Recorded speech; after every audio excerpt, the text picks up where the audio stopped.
In a world that often feels chaotic and indifferent, there's a powerful message that cuts through the noise, offering warmth and reassurance. It's the message found in the pages of Scripture, a message that has echoed through time and space since the dawn of creation. This message is simple, yet profound. You matter immensely to God. Every chapter, every verse of the Bible weaves this narrative, reminding us of our significant place in God's eyes. Imagine opening a book and finding your name written on every page, in every line. That's how intimately and passionately God cares about you. The narrative of divine protection is not just a theme, it's a testament to God's unending love. Scriptures like Psalm 91, verses 11 and 12 illustrate this beautifully. For he shall give his angels charge over thee, to keep thee in all thy ways.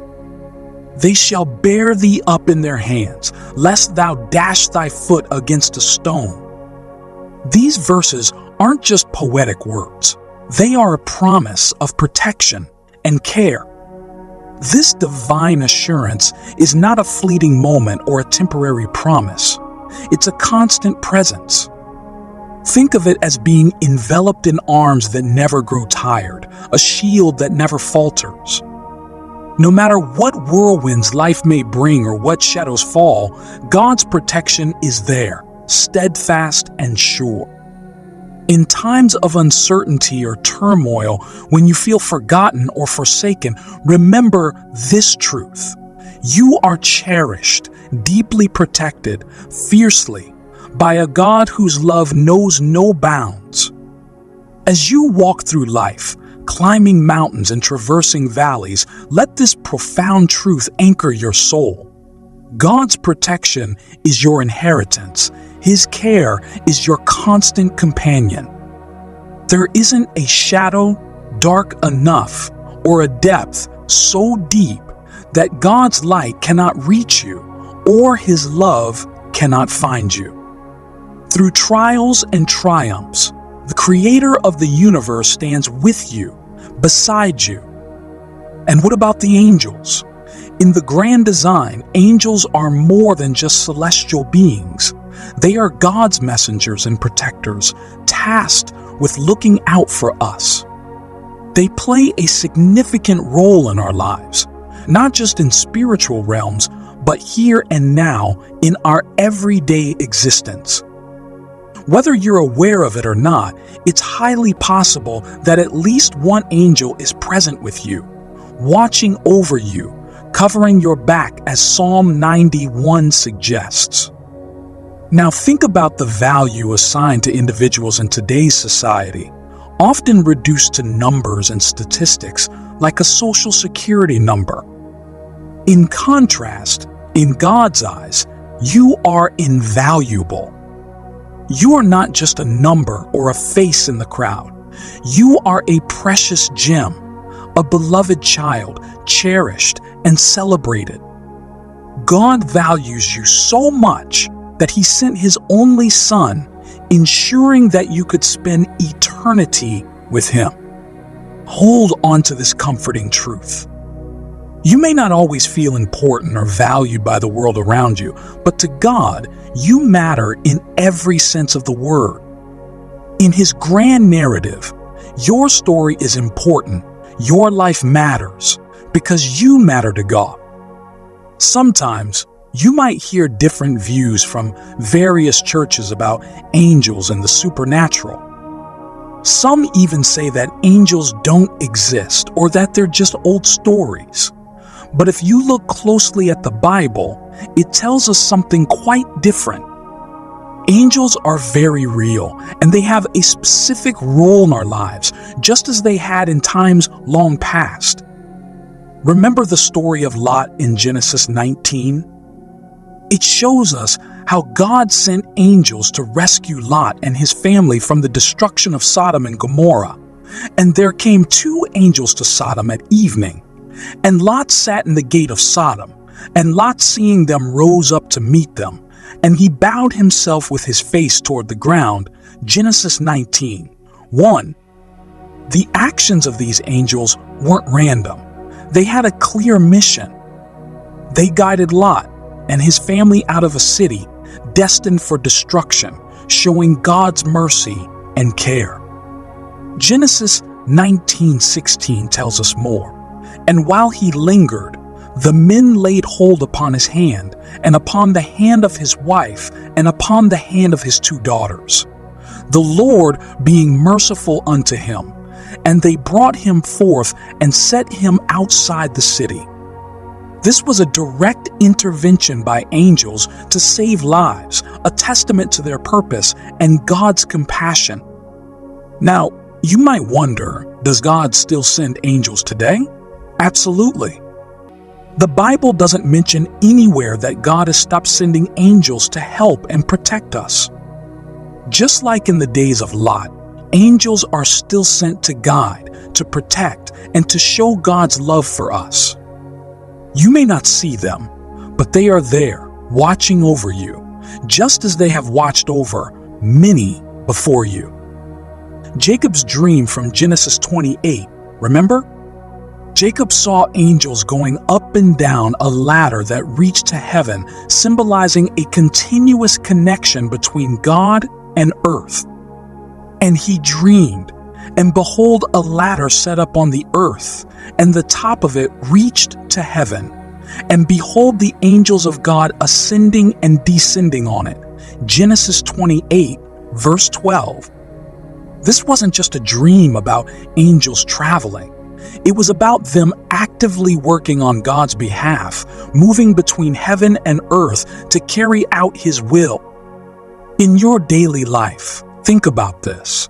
Angels are always around you, ensuring your safety and standing by your side in God's name. They are God's messengers and protectors, assigned to watch over you and your family. We often don't realize how many close calls or dangerous situations we've been protected from thanks to their unseen intervention. That's why it's important not to take their presence for granted. Just because we can't see them doesn't mean they're not there. The Bible confirms it repeatedly. Angels are real. They are active, and they are here for us. They are ministering spirits sent to serve those who will inherit salvation. Hebrews 1 verse 14. Remembering this can bring you comfort and assurance. No matter what you face, you're not alone. God's care for you includes these powerful beings who operate both in the shadows and in clear day, all to keep you safe and aligned with God's purpose. Isn't it incredible to think about the fact that you have such powerful divine support at all times? Imagine walking into your living room and seeing an angel sitting on your couch. Sounds unbelievable, right? Just like Elisha's servant, who was initially blind to the spiritual forces protecting them, we too might be surprised by what's around us if our eyes were opened. If God were to open your eyes, just as He did for Elisha's servant, the text suggests, revealing a world filled with more than just the physical. You see, we live in a world teeming with both human beings and spiritual entities. Jesus Himself made a point about this in Matthew 18:10, saying, "See that you do not despise one of these little ones. For I tell you that their angels in heaven always see the face of my Father who is in heaven." Here, Jesus talks about angels assigned to watch over us, always connected to the divine, always looking out for us. It's a comforting thought, knowing that such guardians are constantly at their posts. These angels, according to the text, aren't just occasional visitors. They are a permanent presence, ensuring your safety and acting as your spiritual bodyguards. It's like having unseen security detail, vigilant at every hour of the day.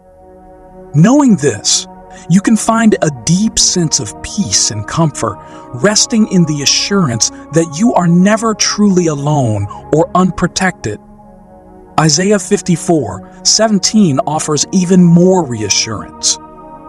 It says, "No weapon that is formed against thee shall prosper, and every tongue that shall rise against thee in judgment thou shalt condemn. This is the heritage of the servants of the Lord, and their righteousness is of me, saith the Lord." What a powerful promise. This isn't just about physical safety. It's about spiritual victory. Whatever challenges or harmful intentions come your way, they won't succeed in the long run because you have divine protection. These words were originally spoken to the Israelites, a people familiar with hardship and despair, especially after returning from Babylonian captivity.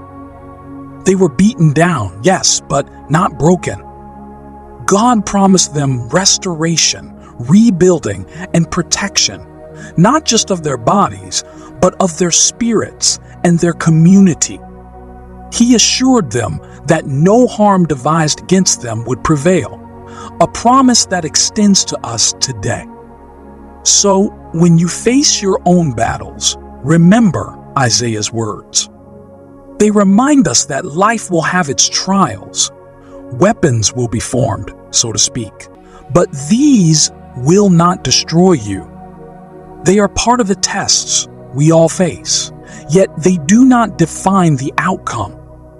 God has the final say, and His intention is to bring you through these trials stronger and more connected to Him. Sometimes, God's methods might surprise you. He doesn't always prevent the challenge, but uses it instead. Like Joseph said in Genesis 50:20, "You intended to harm me, but God intended it for good to accomplish what is now being done, the saving of many lives." Even when others mean harm, God can flip the script, turning a bad situation into a blessing, not just for you, but for others as well. Isn't it amazing to serve a God like that? A God who doesn't just passively watch over us, but actively engages in our lives, turning setbacks into setups for greater things. It's a testament to the incredible power and love of God, who is always working behind the scenes, ensuring that the ultimate outcome is for our good and for His glory. So next time you feel overwhelmed or under attack, remember the angels in your home and the promises in your heart. You are covered by a power so immense that no physical or spiritual weapon has any chance of prospering against you. Stand firm in that assurance and keep faith in the knowledge that you are watched, you are protected, and you are loved deeply by God. With every challenge and every victory, let this understanding deepen your faith and strengthen your spirit. Life is not just a series of random events, but a carefully orchestrated divine narrative with God's protective hand guiding you through every moment. How comforting it is to walk through life with such divine companionship.